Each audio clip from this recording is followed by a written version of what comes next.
আমিন। সম্মানিত হাজিরিন, বলতেছিলাম আল্লাহ তাআলা এই সূরা মায়েদার 90 নম্বর আয়াতে বলতেছেন, ইয়া আইয়ুহাল্লাযীনা আমানু ইন্নামাল খামরু ওয়াল মাইসির ওয়াল আনসাব ওয়াল আজলাম রিজসুম মিন আমালিশ শাইতান ফাজতানিবুহু লাআল্লাকুম তুফলিহুন। আল্লাহ তাআলা বলতেছে, বান্দা, দুনিয়ার মধ্যে এমন 4টা কাজ আছে, যে 4টা কাজ থেকে যদি তুমি তোমার নিজেকে বিরত রাখতে পারো, তাহলে আমি আল্লাহ তোমার উপরে রাজি এবং খুশি হয়ে যাব। পক্ষান্তরে আমি আল্লাহ তোমাকে জান্নাতের ব্যবস্থা করে দিব। বলি সুবহানাল্লাহ। 4টা রাস্তা। কয়টা রাস্তা? 4টা রাস্তা। 4 রাস্তার মধ্যে বিরত থাকতে বলতে হয়েছে। এই 4টার উপরে কিন্তু আল্লাহ তাআলা আমল করতে বলে নাই, এই 4টা থেকে নিজেদেরকে বাঁচায় রাখতে বলছে। তাহলে 4টার 1 নাম্বার হলো ইয়া আইয়ুহাল্লাযীনা আমানু ইন্নামাল খামার। আল্লাহ তাআলা বলতেছেন মদ থেকে, অর্থাৎ শুধু মদ না, খামার দ্বারা উদ্দেশ্য হলো নেশা জাতীয় সকল বস্তু থেকে তুমি নিজেকে বিরত রাখো। নেশা জাতীয় সকল বিষয় থেকে তুমি তোমার নিজেকে বাঁচায় রাখো, 1 নাম্বার কথা। এখন নেশা, শুধু কি এই নেশা কি আমার মদের সাথে সম্পৃক্ত? কথা বলেন। গাঁজা আছে, এটা নেশা হয় না? হেরোইন নেশা হয় না? ইয়াবা নেশা থাকে না? তারপরে ফেন্সিডিল, আরো বিভিন্ন ধরনের ঔষধি দ্রব্য এখন আমাদের মধ্যে বিদ্যমান, দেশে কি হয়ে গেছে, প্রচলিত হয়ে গেছে, যেগুলোর মাধ্যমে মানুষ নিজেকে উৎফুল্ল রাখার জন্য এটা ব্যবস্থা করে থাকে, গ্রহণ করে থাকে। কিন্তু কি এই নেশার মাধ্যমে মানুষের আকল পরিবর্তন হয়ে যায়, মানুষের মস্তিষ্ককে নষ্ট করে দেয়। কোনটা? নেশা। প্রত্যেক নেশা জাতীয় বস্তুই মানুষের শারীরিক গঠনের জন্য, মানুষের মানবিক বিকাশের জন্য, প্রত্যেকটা নেশা দ্রব্যই হলো মানুষের বিকাশ বাড়ার জন্য যে সমস্ত উপহার উপঢৌকনগুলো আল্লাহ প্রদত্ত দেওয়া আছে, প্রত্যেকটা উপহার, প্রত্যেকটা উপঢৌকনের মধ্যে বাধা প্রদান করে কি? নেশা জাতীয় সকল দ্রব্য। মদ খাইলে মানুষের মাথা ঠিক থাকে? কথা বলে না। থাকে নাকি? থাকে না। যে হুজুর থাকে কেন, কেমনে থাকে? যারা হুজুর মদ খাইতে খাইতে খাইতে খাইতে ঝাঁঝরা হয়ে গেছে। কি হয়েছে? ঝাঁঝরা হয়ে গেছে, পাইকা গেছে, বেশি বয়স্ক হয়ে গেছে। কি করতে? ও 10 বছর যাবৎ মদ খায়, 20 বছর যাবৎ মদ খায়, 5 বছর যাবৎ মদ খায়। খাইতে খাইতে নিজের উপরে এমন একটা কন্ট্রোল নিয়ে আসছে যে এখন মদ খাইলে ওরে পাগলায় ধরে না। মদ খাইলেও কি হয় না? পাগলামিয়ে ধরে না। তারপরেও কি তার জন্য কি মদ খাওয়া হালাল? কথা কয় না। হালাল, কারণ এটা হারাম কে করছে? কথা কয় না। কে করছে? আল্লাহ করছে। আল্লাহ সুস্পষ্ট আয়াত, ইন্নামাল খামরু ওয়াল মাইসির, ইয়া আইয়ুহাল্লাযীনা আমানু ইন্নামাল খামরু ওয়াল মাইসির। প্রত্যেক নেশা জাতীয় দ্রব্য থেকে তোমরা তোমার নিজেদেরকে বাঁচাও, সমাজকে বাঁচাও, রাষ্ট্রকে বাঁচাও, তুমি তোমার সন্তানকে বাঁচাও, ভাই হয়ে ভাইকে বাঁচাও, দাদা হয়ে নাতিকে বাঁচাও, একজন মুসলমান আরেকজন মুসলমানকে বাঁচাও, যাতে করে শয়তানের ধোঁকায় তারা কখনো নেশা দ্রব্যাদি হাতে নিবে তো দূরের কথা, তারা যেন এটার কাছাকাছি পর্যন্ত না যেতে পারে। মিন আমালিশ শাইতান। এই সকল কাজ হলো কার? শয়তানের কাজ। এই কাজগুলো কার কাজ? শয়তানের কাজ। এজন্য প্রিয় মুহতারাম হাজিরিন, সম্মানিত উপস্থিতি, একটাই কথা, আল্লাহ তাআলা যে 4 কাজ দিলেন, 4 কাজের প্রথম নাম্বার কাজ হলো নিজেদেরকে নেশা জাতীয় সকল অবৈধ হারাম বস্তু থেকে নিজেদেরকে বাঁচায় রাখতে হবে ইনশাআল্লাহ। 2 নাম্বার কথা, আল্লাহ তাআলা বললেন ইন্নামাল খামরু ওয়াল মাইসির। 2 নাম্বার আল্লাহ তাআলা বললেন, বান্দা, নিজেদেরকে নেশা জাতীয় বস্তু থেকে বাঁচায় রাখো। 2 নাম্বার কথা হচ্ছে নিজেদেরকে জুয়া খেলা থেকে নিজেদেরকে বাঁচায় রাখো। কারণ জুয়া খেলা, নেশা করা, মদ, এই সকল বস্তু পৃথিবীতে নতুন বিষয়বস্তু যে, এটা কিন্তু না। এটা সব পুরাতন বিষয়। সব কি বিষয়? পুরাতন বিষয়। আগে যেই সমস্ত সাহাবায়ে কেরাম আল্লাহর নবীর হাতে বায়াত হয়ে সাহাবিয়ত অর্জন করেছে, জান্নাতি সুসংবাদ প্রাপ্ত হয়েছে, তারা তো ইসলাম গ্রহণের পূর্বে, দিন বুঝার পূর্বে, দিনের সঠিক শিক্ষা পাওয়ার আগে তারা তো এই সমস্ত হারাম কাজের মধ্যে লিপ্ত ছিল। কথা বলেন, ছিল না? মদিনাতে মদের প্রচলন ছিল না, মক্কায় নেশার প্রচলন ছিল না, সবকিছুর মধ্যেই ছিল। কিন্তু এই সমস্ত নেশা থেকে বাঁচানোর জন্য আল্লাহ তাআলা ধাপে ধাপে কোরআনুল কারীমের আয়াতগুলো আল্লাহ তাআলা কি করছেন? নাজিল করছেন। মদের আয়াত নিষিদ্ধ হওয়ার আগে, একদম চূড়ান্ত নিষিদ্ধ হওয়ার আগে আরো 4টা আয়াত কোরআনের মধ্যে আল্লাহ তাআলা নাজিল করে দিয়েছেন। এই আয়াতগুলো দিয়া আল্লাহ তাআলা প্রাথমিকভাবে মানুষদেরকে সতর্ক করছেন, এই মদের কাছেও যায় না, কারণ তারা তো মদ খায় অভ্যস্ত। ওই সময় যারা ছিলেন, যাদেরকে আল্লাহ তাআলা নবীর সাহাবী বানাবেন, যাদেরকে কবুল করবেন, ইসলামের ঝান্ডাবাহী মানুষ যাদেরকে বানাবেন, সোনালী যুগ হিসাবে যে যুগকে আল্লাহ তাআলা কোরআনের মধ্যে পরিচয় দান করবেন, যাদের নাম উচ্চারণ করলে রাদিয়াল্লাহু আনহুম ওয়া রাদু আন, এই বাক্য যাদের নামের পাশে আল্লাহ তাআলা সার্টিফিকেট দিয়ে দিবেন, যাদের নামের পাশে রাদিয়াল্লাহু আনহুম ওয়া রাদু আন, এই কথা আল্লাহ তাআলা যাদের নামের পাশে বসায় দিবেন, তাদেরকে আল্লাহ তাআলা কেমন ভাবে তাদেরকে গড়ায় উঠাইতে হবে, এটার কি আল্লাহ তাআলা জানা আছে না? কথা বলেন, জানা আছে না? আছে। যাদের জন্য, যাদের নাম শুনলে আজকে আমরা বলি রাদিয়াল্লাহু আনহুম ওয়া রাদু আন, তারাই ওই পূর্বে, ইসলাম গ্রহণের পূর্বে বিভিন্ন মদ, জুয়া এইগুলোর সাথে তারা কি ছিল? লিপ্ত ছিল। এখন বলবেন যে হুজুর আপনি সাহাবীদেরকে নিয়ে কথা বলতেছেন। না বাবা, এটা বোঝার জন্য বলতেছি, কারণ ওই জামানাটা ছিল এমন, নবী হযরত ঈসা আলাইহিস সালামের পর থেকে নবী মুহাম্মদুর রাসূলুল্লাহ সাল্লাল্লাহু আলাইহি ওয়াসাল্লাম পর্যন্ত এই যে একটা কাল ছিল, এই কালকে বলা হয় জাহিলিয়াতের যুগ। কিসের যুগ? কথা বলে না, কিসের যুগ? জাহিলিয়াতের যুগ। এই যুগে বর্বরতার যুগ, অশিক্ষিতের যুগ, যে যুগের মধ্যে মানুষের কোনো শিক্ষার আলো ছিল না, যার মধ্যে মনুষ্যত্ব বোধ কি এটা কোনো মানুষ সেটা জানতো না। একদম সচেতন জ্যান্ত মানুষকে তারা আগুনে পুড়িয়ে ফেলতো, জ্যান্ত মানুষকে তারা মাটি চাপা দিয়ে মেরে হত্যা করত। একজন গর্ভবতী মা যখন দিনের বেলায় রাস্তা দিয়ে হেঁটে যাইতো, এই শিক্ষা না থাকার কারণে, দিনের বোঝ না থাকার কারণে, ওই আইয়ামে জাহিলিয়াতের যুগের মানুষগুলা এই গর্ভবতী মাকে নিয়ে বাজি লাগিয়ে যাইতো, বাজি ধরতো। একদল যুবক বলতো এই মার পেটে কি আছে, এই মহিলার পেটে কন্যা সন্তান আছে। আরেক দল পুরুষ ছেলেরা বলতো যে না, তার পেটে কি নাই, কন্যা সন্তান না, তার পেটে আছে পুত্র সন্তান। এরকম দুই দলের মধ্যে বাজি লাগতো, কাকে নিয়ে বাজি ধরছে? কথা বলে না, গর্ভবতী একজন মাকে নিয়ে। তাহলে একটা মেয়েকে নিয়ে যখন পুরুষরা বাজি লাগতে পারে, ওই মেয়ের কোন ইজ্জত আছে ওই জামানায়? কথা বলে না, আসেনি?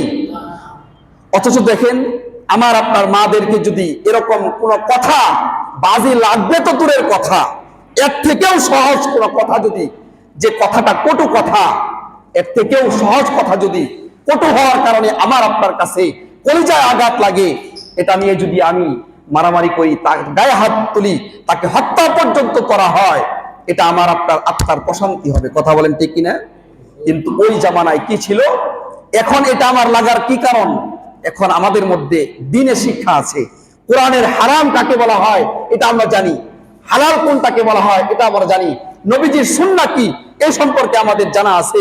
কোরআনুল কারীম কি, আল্লাহ কাকে বলা হয়, জান্নাত কাকে বলা হয়, জাহান্নাম কাকে বলা হয়, এই সম্পর্কে আমার আপনার জ্ঞান থাকার কারণে মেয়েদের মার মর্যাদা আমার কাছে কেমন, মার মর্যাদা আমার কাছে কেমন, স্ত্রীর মর্যাদা আমার কাছে কেমন, আমার আপন বোনের মর্যাদা আমার কাছে কেমন, আমার খালার মর্যাদা আমার কাছে কেমন, আমার নানির মর্যাদা আমার কাছে কেমন, আমার কাকির মর্যাদা আমার কাছে কেমন, আমার মামির মর্যাদা আমার কাছে কেমন, প্রত্যেকটা সেক্টরে মর্যাদা, মানুষের মর্যাদাগুলো আমরা এখন রক্ষা করতে পারি। কথা বলেন ঠিক কিনা? কিন্তু এটা কিসের জন্য হয়েছে? এটা কিসের জন্য হয়েছে? শিক্ষার আলো থাকার কারণে, মনুষ্যত্ব ঠিক থাকার কারণে। কিন্তু ওই যুগে এই মনুষ্যত্ব, মানুষ ছিল ঠিক, কিন্তু মানুষের সঠিক মনুষ্যত্ব বোধ ওই সময়ে ছিল না। কেন ছিল না? যাদের মাধ্যমে মানুষের মনুষ্যত্ব বোধ জাগানো হয়, যেই সমস্ত কথার মাধ্যমে মানুষের ইলম বাড়ে, যেই সমস্ত কাজের মাধ্যমে মানুষের জ্ঞান বৃদ্ধি হয়, ওই সমস্ত কোনো কাজ ওই জামানার মধ্যে ছিল না। কেন ছিল না? এই কাজ করবে কারা? এরকম কর্মেওয়ালা কোন মানুষই ছিল না।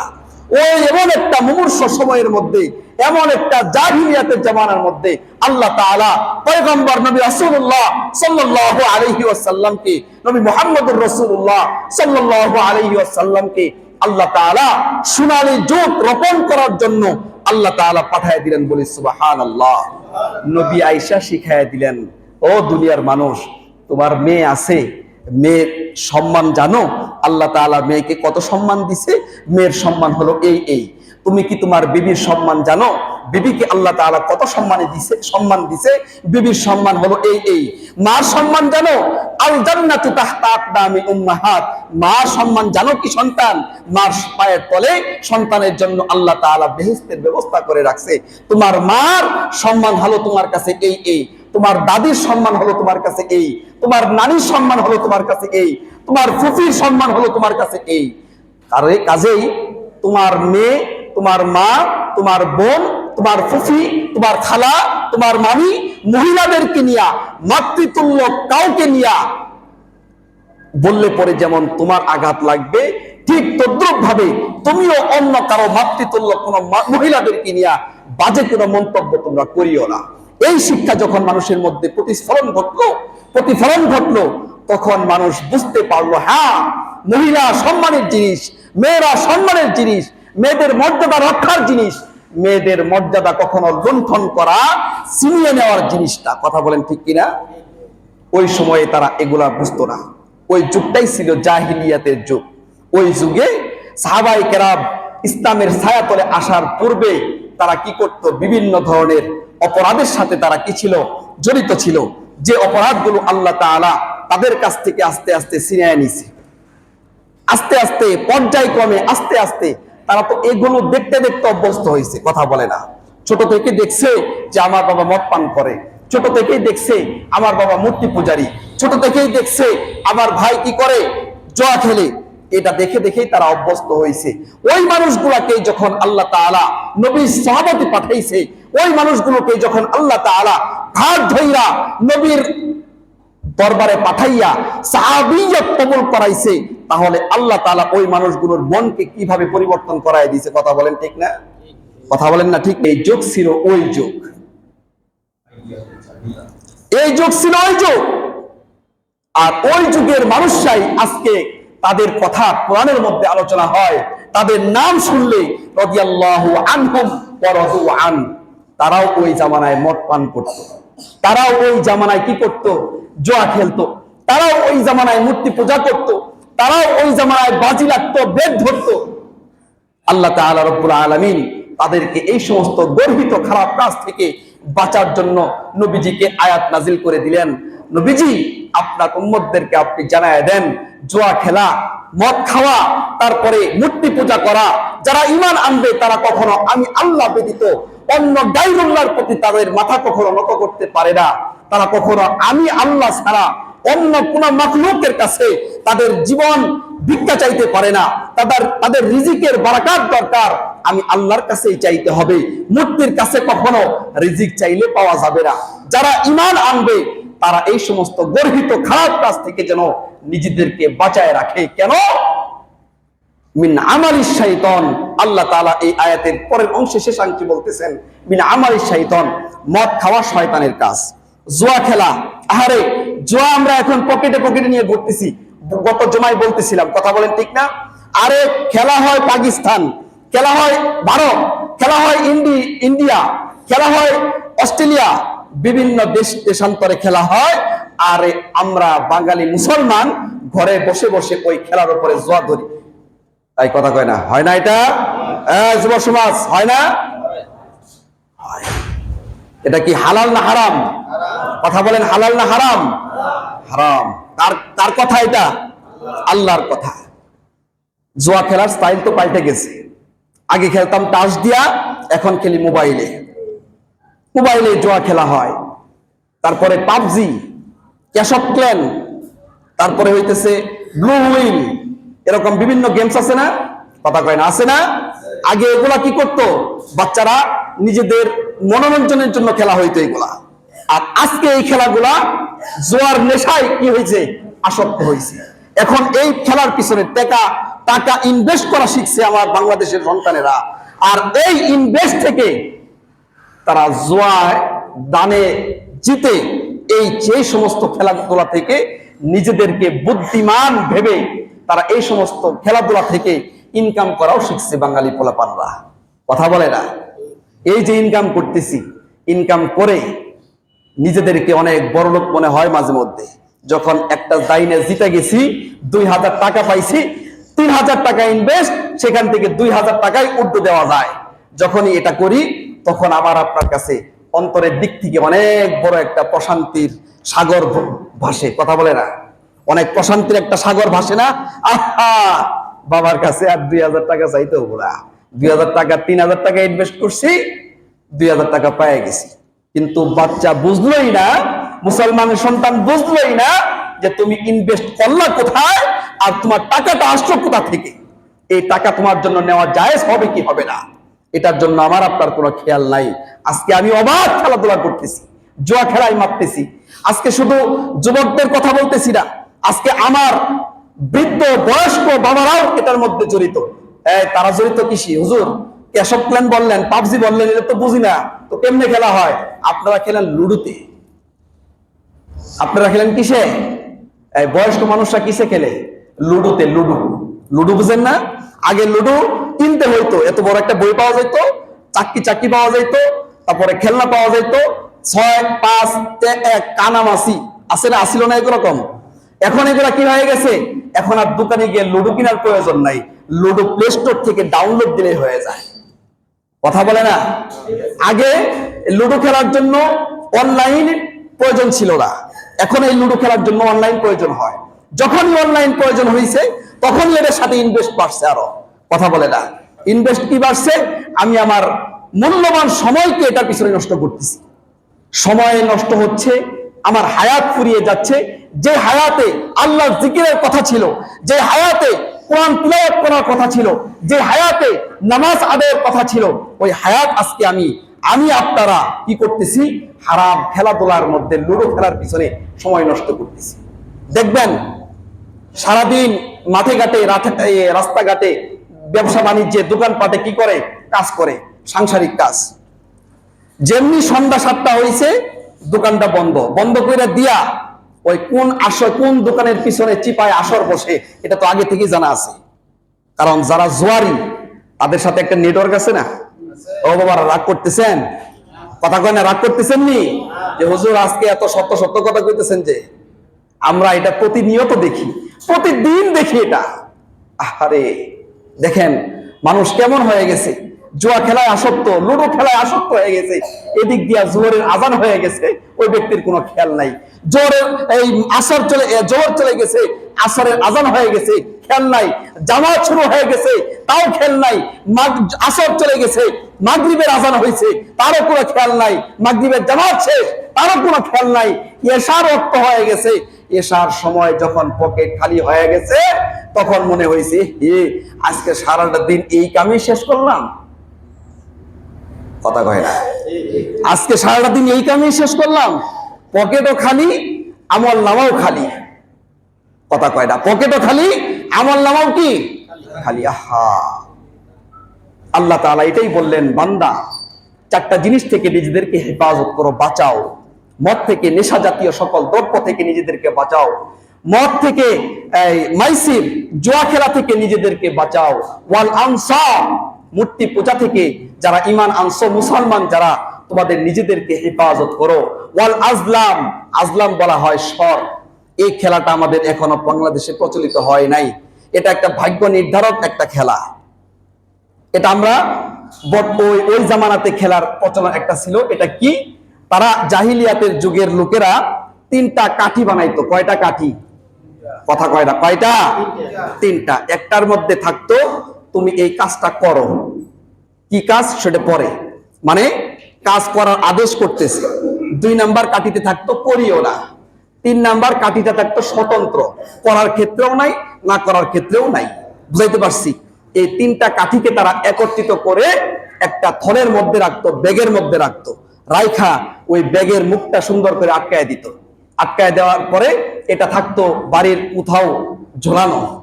আমরা যেমন কোনো কাজ করার আগে বরকত চাই কার কাছে? কথা কয় না, কার কাছে? আল্লাহর কাছে। কোন রহমত চাই, কোন কাজ করার আগে রহমত চাই কার কাছে? আল্লাহর কাছে। আল্লাহর নামে শুরু করি না? কথা কয় না, আল্লাহর নামে শুরু করি না? তারা এই কাজটা শুরু করতো, যে কোনো কাজ, তারা তো আল্লাহ চিনতো না, তারা তো নবী চিনতো না, সুন্নাত তরিকা কি চিনতো না। না চিনার কারণে তারা ওই স্বর, ওই যে কাঠি রাখছে, এই কাঠির নির্ধারকের উপরে তারা নিজেদের জীবনকে ছেড়ে দিত। কি যে আমি এই কাঠি থেকে, এই ব্যাগ থেকে, থলে থেকে কাঠিটা উঠাবো চোখ বন্ধ করে। যদি দেখতাম কাঠিটা উঠছে, করো, তার মানে কি যে কাজটা করব ওই কাজটা করার অনুমতি আছে। কথা বলে না, এই কাঠির মধ্যে লেখা আছে করো, এজন্য আমি কি কাজটা করব। যদি লেখা থাকতো করিও না, তাহলে তারা করতো না।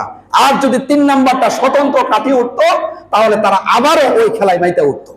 এটা নিয়ে আবার তাদের দল, দুইটা দল হয়ে যেত। দুই দলের এক দল বলতো, যদি তোমার করা ওঠে, তোমার ভাগ্যে যদি কাজ করার হুকুম উঠে, তাহলে আমাকে এত টাকা দেওয়া লাগবে, আর যদি না করা ওঠে তাহলে তোমাকে এত টাকা দিব। এই যে বাজি লাগে না, এত কথা কয় না, বাজি লাগে না, যে তুমি যদি একটা 4 মারতে পারো ক্রিকেট খেলায়, তাহলে তোমাকে 5 টাকা দিব, আর না মারতে পারলে তুমি আমাকে দিবা, অথবা মারতে পারলে আমি তোমাকে দিব, না মারতে পারলে তুমি আমাকে দিব। এটা হালাল না হারাম? সম্পূর্ণ হারাম। তারা আল্লাহর কাছে সাহায্য না চাইয়া ওই যে স্বর কাঠি বানাইছে, ওই স্বরের কাছে তারা তাদের ভাগ্যকে ছেড়ে দিত। এজন্য এই খেলাটাকে হারাম করা হয়েছে। আল্লাহ তাআলা বলতেছেন, ইন্নামা ইউরিদুশ শাইতানু আইয়ুকিআ বাইনাকুমুল আদাওয়াতা ওয়াল বাগদা আফিল খামরি ওয়াল মাইসির। আল্লাহ তাআলা বলতেছেন পরের আয়াতে, 91 নম্বর আয়াতের মধ্যে আল্লাহ তাআলা বলতেছেন, কেন জানো এই 4টা থেকে তোমাদেরকে বিরত রাখার কথা বলা হয়েছে? কারণ শয়তান সবসময় চায় যে তোমরা নিজেদের মধ্যে মারামারি, কাটাকাটি, হানাহানির মধ্যে থাকো, তোমরা যেন কখনো সফল হইতে না পারো, কৃতকার্য না হইতে পারো, জান্নাতি না হইতে পারো। এই জন্য শয়তান তোমাদেরকে জাহান্নামে নেওয়ার যত রাস্তা আছে, ওই সকল রাস্তাগুলোর মধ্য থেকে এটাও একটা রাস্তা তালাকি কইরা বানায় দিছে, যে তোমাকে নেশায় আসক্ত করবে। নেশায় আসক্ত করলে শান্তি আসে না অশান্তি বাড়ে? কথা কয় না, শান্তি না অশান্তি? জুয়া খেলায় আসক্ত হয়ে গেলে শান্তি না অশান্তি? সারাদিন ডাঙ্গা বেচছে 10 টাকার, ও যে জুয়ার আসরে বসে 50 টাকা খাই দিয়েছে। কথা কয় না, আছে না এমন মানুষ? সারাদিন দেখবেন কি সবজি বেচে, দোকানে ব্যবসা করে, তারপরে বিভিন্ন কাজ করে, উপার্জন করে, মাটি কাটে, হাল কাটে, কয়টা কাইটা সাইরা সারাদিন 500 টাকা ইনকাম, জুয়ার আসরে যাইয়া ওই নিজের কামাই করা 500 তো ছাড়ছে, এটার সাথে আরো 500 হাওলাত করে ছাড়ছে। দেখছেন নি পরিস্থিতি? তাহলে বাড়িতে গেছে, বিবি বলছে তুমি লবণ আনো নাই, আমার কাছে টাকাই নাই, লবণ কোন থেকে আনবো? মেয়ে বলছে আমার পরীক্ষায় ফিস দেওয়া লাগবে। আয় সর, পড়ালেখা করার লাগবো না। কথা কয় না, পড়ালেখা করার লাগবো না। আরে বাবার কাছে পড়ালেখার খরচ চাইলে যদি পড়ালেখা না করতে হয়, ওই সন্তান আপনি পয়দা করছেন কে? কথা কয় না, আপনি সারা জীবন জোয়ারি থাকতেন, বিবাহ করার দরকার ছিল না। আপনার জীবনের বিচার আল্লাহ করতো, আপনার জবাবদিহি আল্লাহ করতো। খামাখা আরো 2-3 জন মানুষ আইনা এটার বিচার জবাবদিহির বোঝা ঘাড়ে নেওয়ার কি দরকার? কথা বলেন ঠিক না? এজন্য জুয়ায় শান্তি আনে না অশান্তি আনে? এজন্য বলেন, জুয়ায় শান্তি আনে না অশান্তি আনে? অশান্তি আনে। যদি অশান্তি আনে, তাহলে এইগুলো কাজ আমরা আঁকড়ে ধরবো না পরিত্যাগ করব? কোনটা? কথা বলেন, পরিত্যাগ করব না আঁকড়ে ধরবো? প্রত্যেকটা সমাজবাসী এক একটা দায়িত্বশীল হয়ে যান। সমাজের প্রত্যেকটা লোক এক একটা দায়িত্বশীল হয়ে যান। কেন? যেখানে দেখবেন মদের আসর, সেখানে কি হবে? প্রতিরোধ গড়ে তুলতে হবে। যেখানেই জুয়ার আসর, সেখানেই প্রতিরোধ গড়ে তুলতে হবে।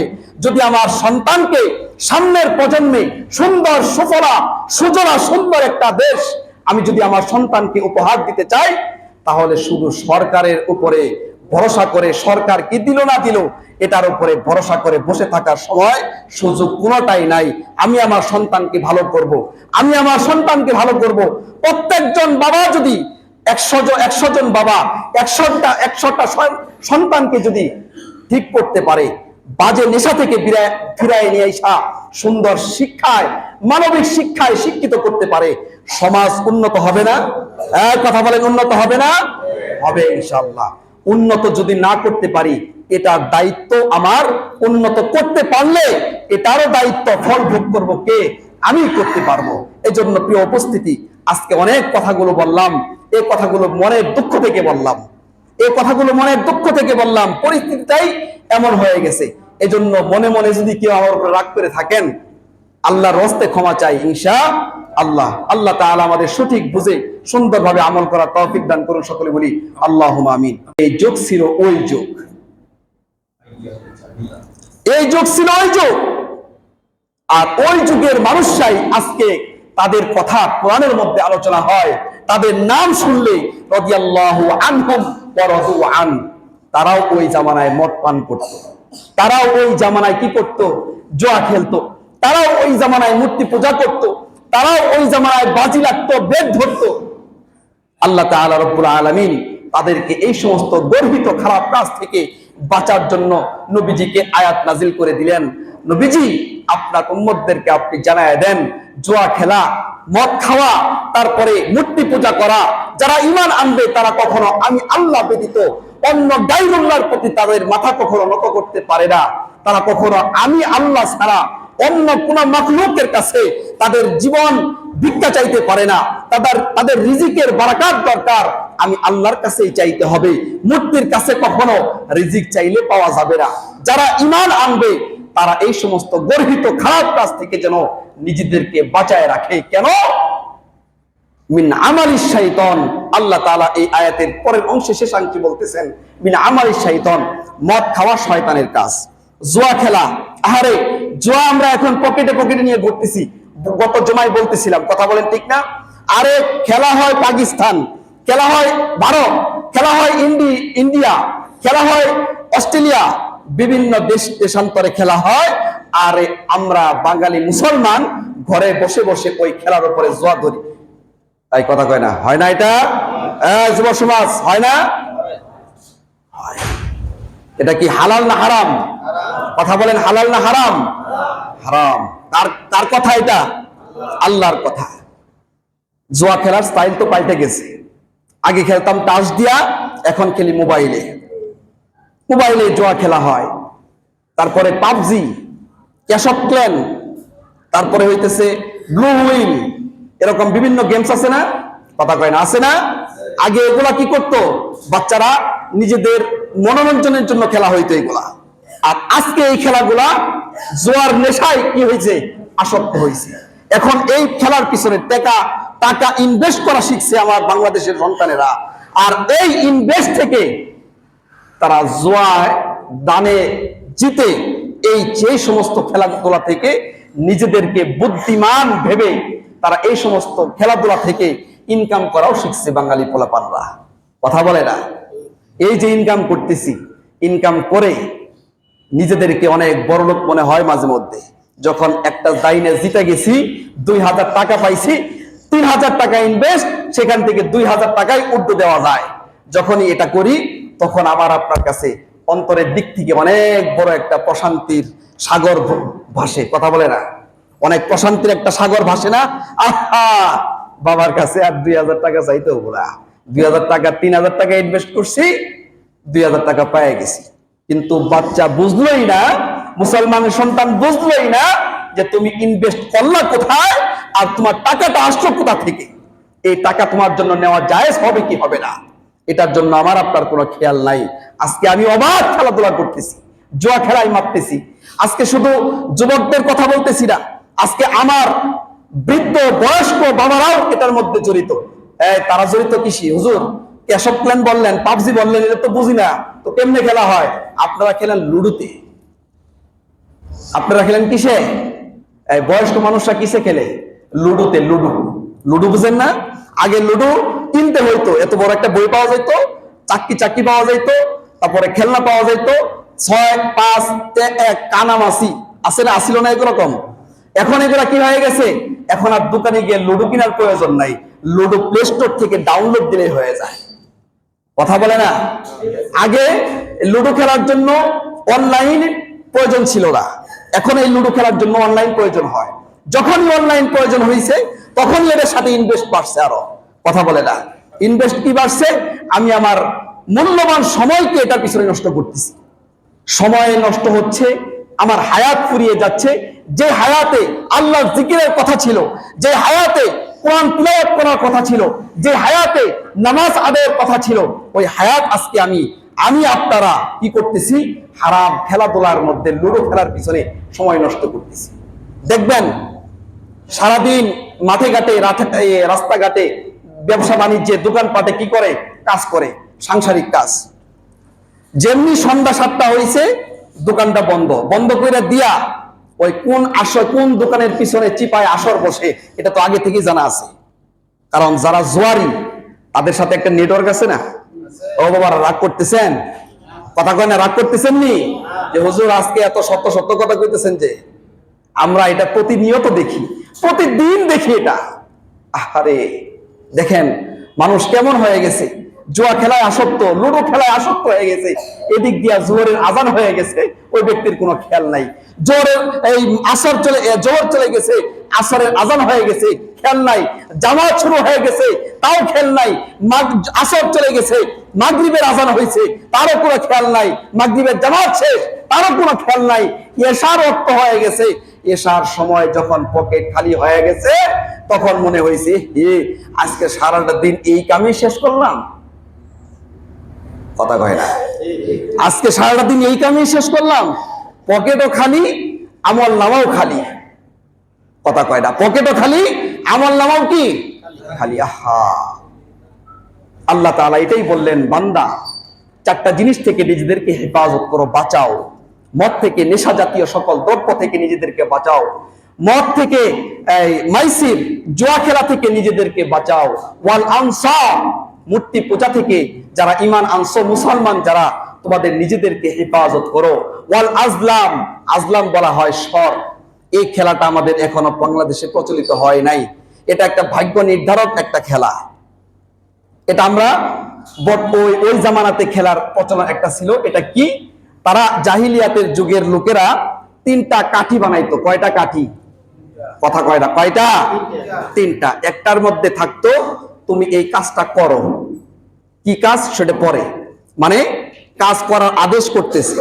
2 নাম্বার কাঠিতে থাকতো করিও না। 3 নাম্বার কাঠিটা থাকতো স্বতন্ত্র, করার ক্ষেত্রেও নাই, না করার ক্ষেত্রেও নাই। বুঝাইতে পারছি? এই 3টা কাঠিকে তারা একত্রিত করে একটা থলের মধ্যে রাখতো, ব্যাগের মধ্যে রাখতো। রাইখা ওই ব্যাগের মুখটা সুন্দর করে আটকায় দিত। আটকায় দেওয়ার পরে এটা থাকতো বাড়ির কোথাও ঝোলানো। আমরা যেমন কোনো কাজ করার আগে বরকত চাই কার কাছে? কথা কয় না? কার কাছে? আল্লাহর কাছে। কোন রহমত চাই, কোন কাজ করার আগে রহমত চাই কার কাছে?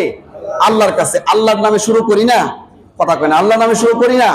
তারা এই কাজটা শুরু করতো, যে কোনো কাজ। তারা তো আল্লাহ চিনতো না, তারা তো নবী চিনতো না, সুন্নাত তরিকা কি চিনতো না। না চিনার কারণে তারা ওই স্বর, ওই যে কাঠি রাখছে, এই কাঠির নির্ধারকের উপরে তারা নিজেদের জীবনকে ছেড়ে দিত। কি? যে আমি এই কাঠি থেকে, এই ব্যাগ থেকে, থলে থেকে কাঠিটা উঠাবো চোখ বন্ধ করে। যদি দেখতাম কাঠিটা উঠছে, করো, তার মানে কি? যে কাজটা করব ওই কাজটা করার অনুমতি আছে। কথা বলে না? এই কাঠির মধ্যে লেখা আছে করো, এজন্য আমি কি কাজটা করব। যদি লেখা থাকতো করিও না, তাহলে তারা করতো না। আর যদি 3 নাম্বারটা স্বতন্ত্র কাঠি উঠতো, তাহলে তারা আবারও ওই খেলায় মাইতে উঠতো। এটা নিয়ে আবার তাদের দুইটা দল হয়ে যাইতো। 2 দলের এক দল বলতো, যদি তোমার করা ওঠে, তোমার ভাগ্যে যদি কাজ করার হুকুম উঠে, তাহলে আমাকে এত টাকা দেওয়া লাগবে। আর যদি না করা ওঠে, তাহলে তোমাকে এত টাকা দিব। এই যে বাজি লাগে না? এত কথা কয় না? বাজি লাগে না? যে তুমি যদি একটা 4 মারতে পারো ক্রিকেট খেলায়, তাহলে তোমাকে 5 টাকা দিব। আর না মারতে পারলে তুমি আমাকে দিবা। অথবা মারতে পারলে আমি তোমাকে দিব, না মারতে পারলে তুমি আমাকে দিব। এটা হালাল না হারাম? সম্পূর্ণ হারাম। তারা আল্লাহর কাছে সাহায্য না চাইয়া ওই যে স্বর কাঠি বানাইছে, ওই স্বরের কাছে তারা তাদের ভাগ্যকে ছেড়ে দিত। এজন্য এই খেলাটাকে হারাম করা হয়েছে। আল্লাহ তাআলা বলতেছেন, ইন্নামা ইউরিদুশ শাইতানু আইয়ুকিআ বাইনাকুমুল আদাওয়াতা ওয়াল বাগদা আফিল খামরি ওয়াল মাইসির। আল্লাহ তাআলা বলতেছেন পরের আয়াতে, 91 নম্বর আয়াতের মধ্যে আল্লাহ তাআলা বলতেছেন, কেন জানো এই 4টা থেকে তোমাদেরকে বিরত রাখার কথা বলা হয়েছে? কারণ শয়তান সবসময় চায় যে তোমরা নিজেদের মধ্যে মারামারি, কাটাকাটি, হানাহানির মধ্যে থাকো, তোমরা যেন কখনো সফল হইতে না পারো, কৃতকার্য না হইতে পারো, জান্নাতি না হইতে পারো। এজন্য শয়তান তোমাদেরকে জাহান্নামে নেওয়ার যত রাস্তা আছে ওই সকল রাস্তাগুলোর মধ্য থেকে এটাও একটা রাস্তা তালাকি কইরা বানায় দিছে যে তোমাকে নেশায় আসক্ত করবে। নেশায় আসক্ত করলে শান্তি আসে না অশান্তি বাড়ে? কথা কয় না, শান্তি না অশান্তি? জুয়া খেলায় আসক্ত হয়ে গেলে শান্তি না অশান্তি? সারাদিন ডাঙ্গা বেচছে 10 টাকার, ও যে জুয়ার আসরে বসে 50 টাকা খাই দিয়েছে। কথা কয় না? আছে না এমন মানুষ? সারাদিন দেখবেন কি সবজি বেচে, দোকানে ব্যবসা করে, তারপরে বিভিন্ন কাজ করে, উপার্জন করে, মাটি কাটে, হাল কাটে, কয়টা কাইটা সাইরা সারাদিন 500 টাকা ইনকাম, জুয়ার আসরে যাইয়া ওই নিজের কামাই করা 500 তো ছাড়ছে, এটার সাথে আরো 500 হাওলাত করে ছাড়ছে। দেখছেন নি পরিস্থিতি? তাহলে বাড়িতে গেছে, বিবি বলছে তুমি লবণ আনো নাই, আমার কাছে টাকাই নাই, লবণ কোন থেকে আনবো? মেয়ে বলছে আমার পরীক্ষায় ফিস দেওয়া লাগবে। আয় সর, পড়ালেখা করার লাগবো না। কথা কয় না, পড়ালেখা করার লাগবো না। আরে বাবার কাছে পড়ালেখার খরচ চাইলে যদি পড়ালেখা না করতে হয়, ওই সন্তান আপনি পয়দা করছেন কে? কথা কয় না? আপনি সারা জীবন জুয়ারি থাকতেন, বিবাহ করার দরকার ছিল না। আপনার জীবনের বিচার আল্লাহ করতো, আপনার জবাবদিহি আল্লাহ করতো। খামাখা আরো 2-3 জন মানুষ আইনা এটার বিচার জবাবদিহির বোঝা ঘাড়ে নেওয়ার কি দরকার? কথা বলেন ঠিক না? এজন্য জুয়ায় শান্তি আনে না অশান্তি আনে? এজন্য বলেন, জুয়ায় শান্তি আনে না অশান্তি আনে? অশান্তি আনে। যদি অশান্তি আনে তাহলে এইগুলো কাজ আমরা আঁকড়ে ধরবো না পরিত্যাগ করব? কোনটা? কথা বলেন, পরিত্যাগ করবো না আঁকড়ে ধরবো? প্রত্যেকটা সমাজবাসী এক একটা দায়িত্বশীল হয়ে যান। সমাজের প্রত্যেকটা লোক এক একটা দায়িত্বশীল হয়ে যান। কেন? যেখানে দেখবেন মদের আসর, সেখানে কি হবে? প্রতিরোধ গড়ে তুলতে হবে। যেখানেই জুয়ার আসর, সেখানেই প্রতিরোধ গড়ে তুলতে হবে। যদি আমার সন্তানকে সামনের প্রজন্মে সুন্দর সুজলা সুন্দর একটা দেশ আমি যদি আমার সন্তানকে উপহার দিতে চাই, তাহলে শুধু সরকারের উপরে ভরসা করে, সরকার কি দিল না দিল এটার উপরে ভরসা করে বসে থাকার সময় সুযোগ কোনোটাই নাই। আমি আমার সন্তানকে ভালো করব, আমি আমার সন্তানকে ভালো করব। প্রত্যেকজন বাবা যদি 100 জন বাবা 100টা সন্তানকে যদি ঠিক করতে পারে, বাজে নেশা থেকে ফিরায় নিয়ে আসা সুন্দর শিক্ষায়, মানবিক শিক্ষায় শিক্ষিত করতে পারে, সমাজ উন্নত হবে না? কথা বলেন, উন্নত হবে না? হবে ইনশাআল্লাহ। উন্নত যদি না করতে পারি, এটার দায়িত্ব আমার। উন্নত করতে পারলে এটারও দায়িত্ব ফল ভোগ করবো কে? আমি করতে পারবো। এজন্য প্রিয় উপস্থিতি, আজকে অনেক কথাগুলো বললাম, এই কথাগুলো মনের দুঃখ থেকে বললাম, এই কথাগুলো মনের দুঃখ থেকে বললাম। পরিস্থিতিটাই এমন হয়ে গেছে। এজন্য মনে মনে যদি কেউ আমার উপর রাগ করে থাকেন, আল্লাহর হস্তে ক্ষমা চাই ইনশাআল্লাহ। আল্লাহ তাআলা আমাদের সঠিক বুঝে সুন্দরভাবে আমল করার তৌফিক দান করুন। সকলে বলি আল্লাহুম্মা আমিন।